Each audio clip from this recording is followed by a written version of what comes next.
Qualifying highlights for the Unlimited Superboat. Jamie Welsh, he was quick again, the West Australian. Great shot this as he ploughs through the first couple of corners. An even better shot out the front of the boat. This is real time. This is exactly what it's like to run in an Unlimited Superboat at speed around the Cabarita layout. Very, very smooth, very sharp.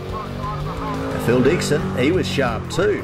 He won here at round 3, was second fastest, not too far behind Dean Finch early in the piece. And he turned in some great laps. Unfortunately, it didn't all go his way. The Ozpro Racing team, they were doing a great job. Here Louise behind the wheel in her final run, comes to the line, and unfortunately for them, major engine failure. It's done some serious miles, this little alloy 500 cubic inch injected engine, and that was about it. So that'll be going back to New Zealand to have a major change. Where the Dixons faltered, Greg Crusty Mercier, a good friend of the Dixon family, he stepped up. Of course, these boats are near identical, both Sprintex, both built by world champion Peter Coe, both featuring 500 cubic inch alloy injected engines. Crusty picked up the pace and he was really on the money there, not too far off the rear of Dixon and Dean Finch.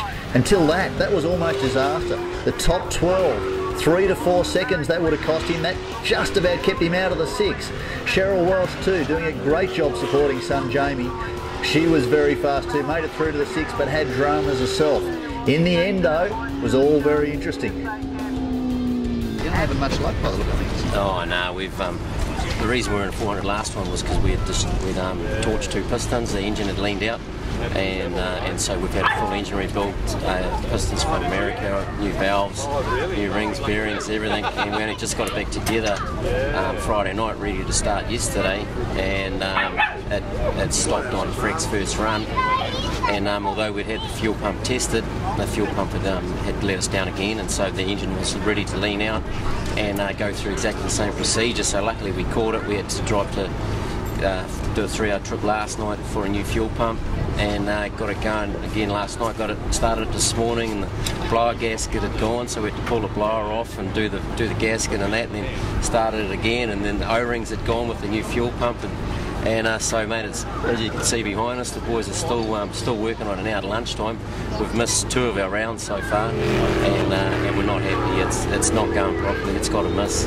It's not the angle the way it normally is. And so we're doing a bit of soul searching. Nothing's sticking its head out and saying that what the problem is just yet.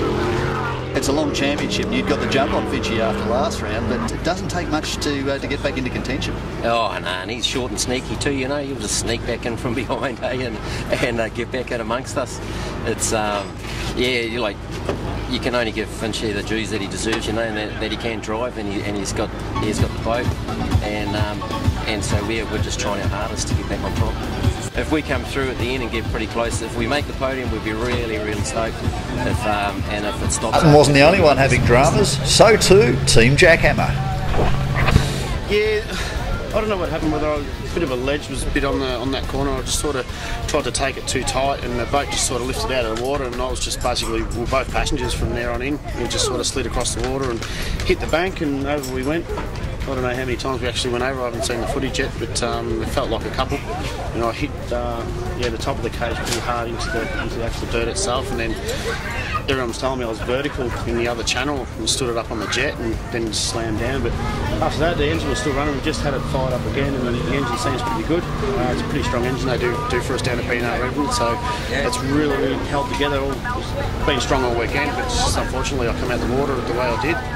You sound a bit sheepish, and the first time you drove this thing unrestricted, it went into the wall pretty hard at Tamora. Yeah. Second session out there, you surprised the hell out of everybody because you're in the top 3 or 4. I know, that was the quickest time for the whole weekend that I'd done after we stacked, so I was a little bit, not shaken up, but just I'm still a little bit sore ribs and sore shoulder, but that's not going to stop me from getting back in it. But yeah, if Jody says it holds well to the water, well, I'm going to go there and hold a pin, so yeah, we'll give it a crack. There's $100 riding on this too, and currently you owe Jody. Well, there's a bit of discrepancy about that. I said that I'd better he stack for $1,000, so he owes me $900. Top 6 final for Unlimited Superboat. Tyler Finch been doing a fantastic job. The young man supporting his old man. Dean Finch has been the standout this year, and this young bloke, I have to say, has been very, very quick. Of course, he has to run this in restricted form. Doesn't look too restricted this run. Another great angle out of the Skywest machine. Jamie Welsh. Demi Garlic sitting alongside the Garlic family, great heritage in Queensland jet sprinting. You can see Jamie's not too comfortable. The seat keeps breaking on the mounts, unfortunately.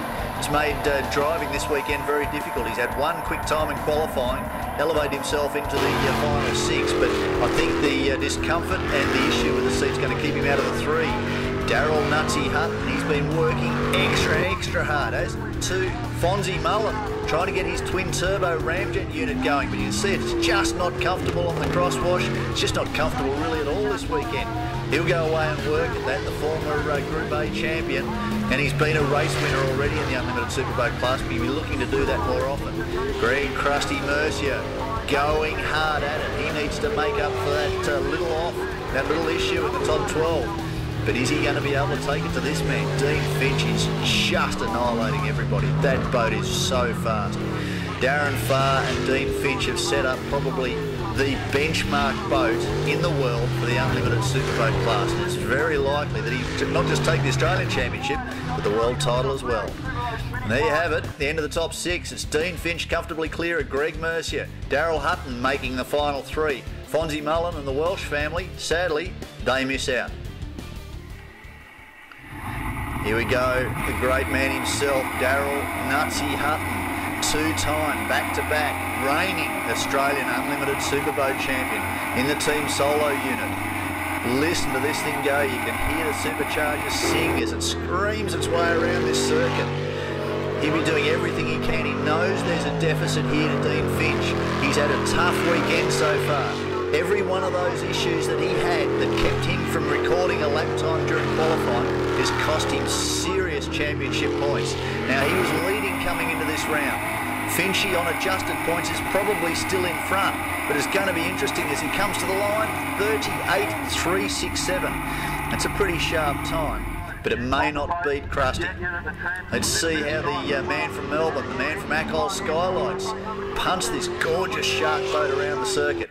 It's going to be interesting to see whether or not he can get too close to Dean Finch. Of course, Phil Dixon got to within a half a second or so during qualifying. These boats are near on identical, but the one advantage that Phil Dixon has is experience. He's a multiple champion in the Unlimited Superboat Class. Krusty's, well, he's a relative rookie. He's one of the new boys in the Unlimited Superboat Class, but he knows very little fear, and he absolutely loves the horsepower of the 500 cubic inch alloy V8. As he comes to the line, yes! Mrs. Crusty is celebrating again there in the passenger seat. Dorinda Mercier, 38.0. Now, what will Dean Finch do? It's going to be a very, very interesting final run. He's got a few points to prove here because he had a very difficult time last time out when they were here for the run for round 3 of the Tyreright Australian Superboat Championships. This thing is just awesome. Look at it go, bulk horsepower, up to 1600 brake horsepower in this boat, 0 to 100 in well under 2 seconds.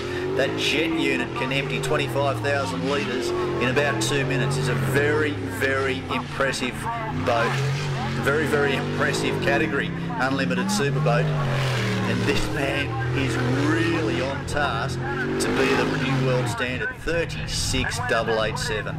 Doesn't get much better than that. Greg Mercier, what a weekend. Just goes to show you just got to keep chipping away. Well, it's been a weekend of highs and lows for us, Sean. This morning we couldn't get the boat to run on 8 cylinders. We were running around like a V6 Commodore there at one stage, but we finally found out what the problem was. And yeah, she came to life, didn't she? All thanks to Phil Dixon. Yeah, that's right. I had a bit of an oopsie in the 12, and whilst I still got around, it sort of nicked 3 or 4 seconds off me, so I was well outside the 6 in terms of times, although earlier in the day, of course, we were competitive. And then, yeah, Phil had some misfortune, and so he called it. He didn't take his place in the 6, and that elevated me into there. Finch is definitely the yardstick of the competition, there's no question of that, and the big twin turbo 1600 horsepower deal. You know, I mean, I'm just over half of that. But I suppose to some extent too, that proves that why we need the variety in the tracks that we have. You know, Cabarita's got 9 islands, it's tiny, half of it you can take a run and jump and clear it. You've got to really think your way around this track. It's a driver's track. Nobody's flat. Perhaps the 350 boys, certainly not us guys. And yet, you know, when we go back to Temora, of course, Temora's not all that large, but she's a real high-speed track, and then Melton's coming up again next month, and Melton's like a full-on dragway. She's horsepower country. We think we've learned a lot this year with the As You Do boat, and we've got a high-speed, a fast setup now, even with the small 500-inch motor, which is a bit of a silly thing to say, but 5 years ago that would have been ridiculous. But now, with some of these big monster motors that are getting around, we're the little guys, but we're small, we're light, and we're nimble. Daryl Hutton, this doesn't get any easier, does it yet? A fairly hectic weekend, but you salvaged something in the end. You said you'd be proud to be on the podium, and you made it. Oh yeah, it was probably a bit of good luck chucked in there. You know, there was times when I just wanted to go home and have a beer today. You know, that was a hard battle. It was a hard battle, and to get through to third, yeah, the team's pretty happy with that. We've just had dramas all day, like you can never think of, you know, and it's so yeah, good result. Finchie's quick, mate, and that's why we're putting a jet unit in this year, you know, and thought can't stand still, so we're trying something new, to trying everything we can to catch him, and sort of like the engine's just been fully rebuilt and it's not quite right, so we've got to go back to the drawing board and have another look at it. What do you got to do for tomorrow?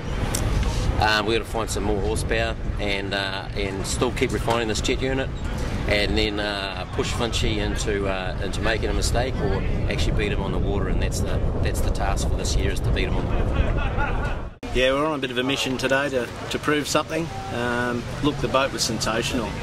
We've done a few changes at home, and yeah, changed the stator, and big difference. It's all about how you drive it and how much throttle you use, and really how you use that bulk horsepower of yours, isn't it? Oh, absolutely. Especially on this track, you're feathering it all the time. If you tried to squeeze it too hard, it did spin the wheels a bit, so you had to be right on the ball. Next challenge is Daryl Hutton at the final round, but beyond that, World Championships. You just about got a package that'll make Mr. Cowie nervous if, in fact, he comes back to try and battle you. Oh, I think we've got something better than nervous. I think he'll lose some sleep over it for sure. I think Peter Cowie will do more than lose sleep over Dean Finch. He knows just how cunning the man from Mildura can be, and just how quick this little loose cannon Stingray, powered by the 440 cubic inch twin turbo, far faster built Chev V8. Daryl Hutton retains the championship points lead, but this isn't on adjusted points. Dean Finch is right up there. Phil Dixon still in the title hunt. So too Greg Crusty Mercier, although I think it's going to be a Hutton versus Finch final. Be great to watch. Make sure you see it.